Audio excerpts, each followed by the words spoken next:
Nananatiling lubog sa ilang bahagi ng bansa, tulad na lang sa barangay Dampalit sa Malabon.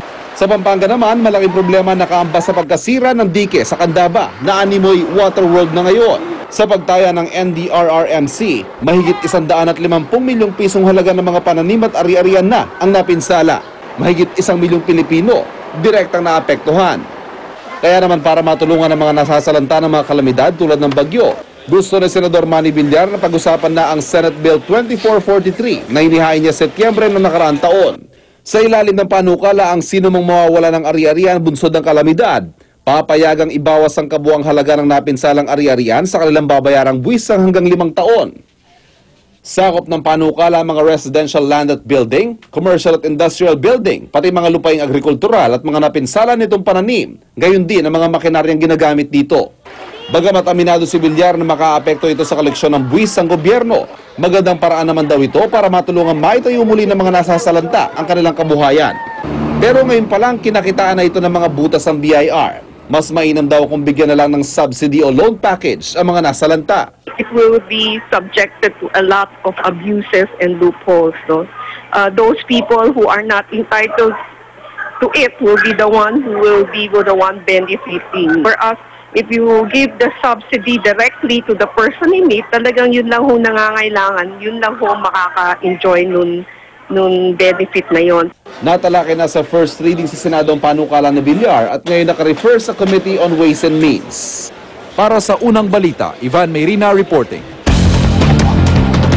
Desidido ang Department of Justice na isulong ang reinvestigation sa Dacer Corbito murder case. Yan ay lalo pat may hanggang 3 tao pa raw ang posibleng sangkot sa krimen, kabilang ng isang dating police official na nasa Amerika ngayon. Narito ang report ni Pia Arcangel. With Michael Ray stonewalling, there is very little that we can do. I mean, what can you do? Tila wala raw palang mapapala ang kampo ng Madacer sa pagbabalik bansa ni Michael Ray Aquino, isa sa mga akusado sa pagpatay sa publicist na si Salvador Bubi Dacer at driver niyang si Emmanuel Corbito noong taong 2000. Ayon kasi kay Aquino, hindi siya inutusan ng kanyang dating boss sa PAOK TF na si ngayoy Senador Ping Lacson at maging ni nooy Pangulong Joseph Estrada na gawa ng masama si Dacer. Hindi ko pa nababasa lahat yung mga akusasyon, wala po natatanggap na papilis. Puro sa haka-haka lang sa periodiko. Sana mabigyan din ako ng karapatan para sagutin lahat ng pinaparatang sa atin. Pero ang Department of Justice naniniwalang hindi pa dead end ang murder case. May 2 hanggang 3 pa raw kasing sangkot umano sa mga pagpatay na hindi pa nakakasuhan. Lumabas daw sa pulong ng kalihim sa prosecution panel na isa raw sa mga ito dating police official na nasa Amerika ngayon. Police officer, ma'am, accused lang. Baka ipa-extradite namin yon the moment we verify kung saan eksakto siya sa US. So hindi pa kumpleto yung mga personalidad. Dahil dito, kumbinsido si De Lima na tama lang na muling imbestigahan ng Dacer Corbito murder case. Kahit itinutulak ngayon ng DOJ ang reinvestigation, pagtitiyak ni Secretary De Lima, hindi ito nangangahulugan na kailangang ihinto ang pagdinig sa kaso laban kina Michael Ray Aquino, Cesar Mancao at iba pang akusado. Pwede naman daw pagsabayin ang paglilitis at investigasyon.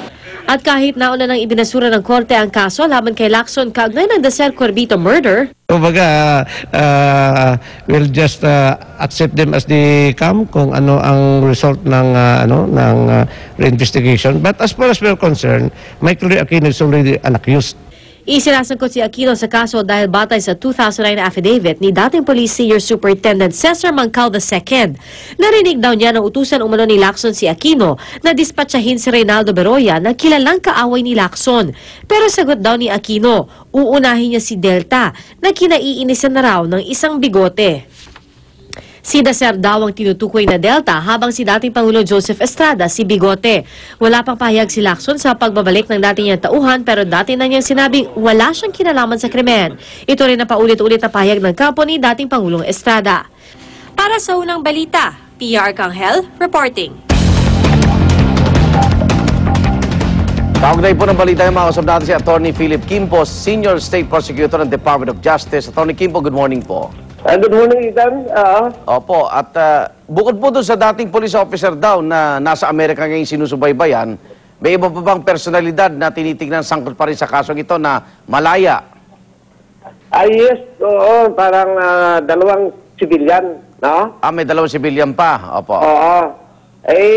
Actually, parang nabanggit ito ni Dumlao. Ni Dumlao? Oo, noon, medyo binabanggit yung mga pangalan na dapat. Yung daw dapat noon pa na-imbestigahan. Pero hanggang saan ang alam nun? Medyo ito sa administration noon ni yung time na yun, siyempre kay hirap ng administration pero na yun. Ituturo ba nito si dating Pangulo o si Senador Ping o hanggang doon lang sa operation yung level nila? Hindi naman kami pa sa ngayon ma-declare ang Only yun ang binabanggit ni may binabanggit kasi si Dumlao noon. These people should have been investigated noon. So ongoing na po ba yung extradition process doon sa dating police official na ito? Parang, as I can remember kasi may ibang ibang division sa aming Department of Justice, yung legal office, yung State Council. Okay. Pero medyo na sila ng mga papers. Ang papers naman almost the same naman yung anong binigay ng prosecution doon sa sa pagpa-extradite kay Mangkaw at kay Dumlao. So, ganun din. Pero yung isla na yan, hindi pa napipinpoint kung saan actually sa US. Attorney, paano to? Si Michael Ray mismo, hindi na walang kinalaman, no? Inabsuelto na niya sina Estrada and Lacson. So, yung kampo ho naman ng Dacer Corbito, parang wala sila. Wala. Pader ang harap nila. Pati kayo, anong development ng kasong ito?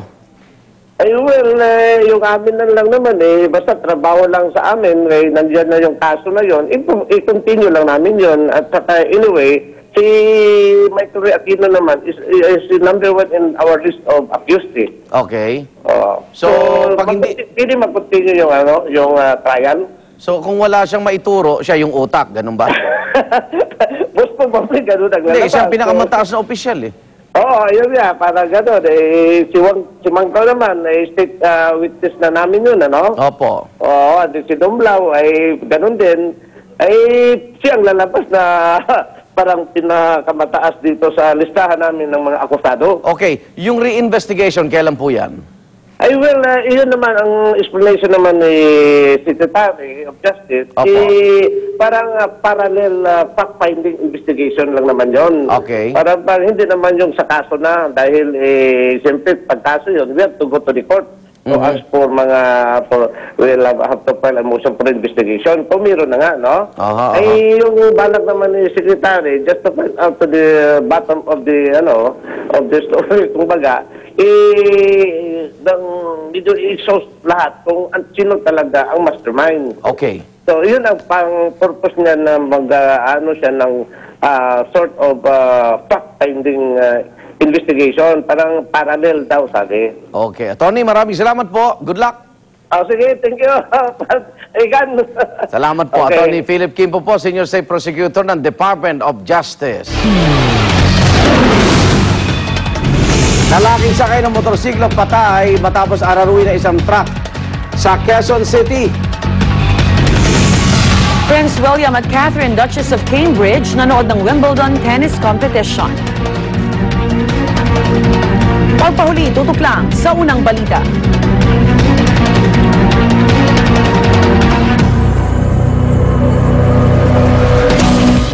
Home sweet home ang feeling. Kasama ang unang hirit at ang Tupperware brands.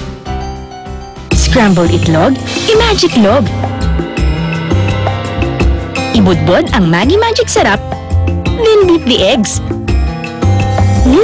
Sarap! Basta itlog, i-magic log.